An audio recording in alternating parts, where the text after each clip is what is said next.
Good afternoon. My name is Seth Patterson. Michelle, I appreciate you hosting this and asking for testimony and input. I am a board member of Mental Health Partners. I bring a wealth of ignorance. I come from the business community, so I cannot speak and won't speak to really any of the details many of you have quite appropriately spoken to. But I have thoughts, and I've expressed some of them, and some of them came up in Michelle's earlier session. I just want to emphasize those and elaborate a little bit. The three things I want to talk about are the need for the involvement of the private sector, as others have more eloquently stated than I can, the need for the involvement of physical health in this process, and the need for technology. Relative to the private sector, there are many, or at least some, should say, in the not-for-profit sector who are suspect of the private sector. And there are plenty of bad actors that provide some justification for that. But for the most part, most people in the private sector want to do the right thing. They realize it's good for their business long-term. Sometimes short-term incentives can screw things up, but they really do want to do the right thing. And so we need to create those long-term incentives that are proper. And it's important, so when I speak of the private sector, clearly commercial insurance, any payer, irrespective of their ultimate source of funds. But if you think of commercial insurance, it's important to think of those who pay their insurance premiums, the operating companies.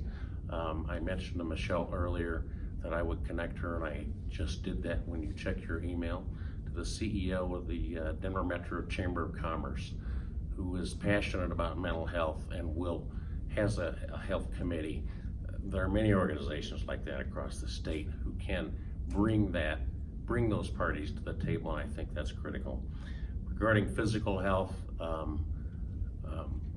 why we didn't figure out that the head was connected to the body 100 years ago, I don't know, but we didn't, and we're finally figuring that out. And to Kelly's point and other points, the different payment streams, follow the money. It is really, really that simple. If the money drives the behavior you want, it will happen.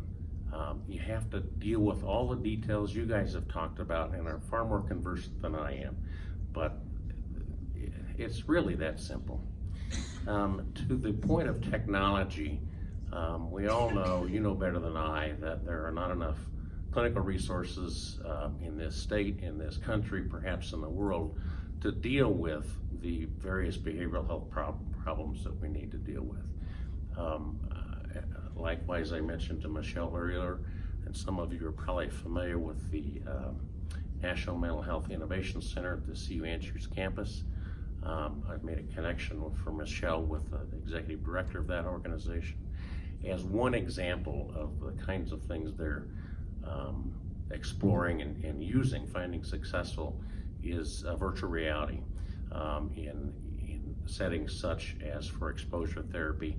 I personally think it can be used in a way to mitigate, perhaps someday eliminate, stigma by exposing people, again it's exposure therapy, to people of privilege, so to speak, who don't understand what those with a mental illness or homelessness or poverty deal with, and therefore stigmatize those people and don't really give them the respect they deserve, and create systems that offer them the services they deserve. Thank you.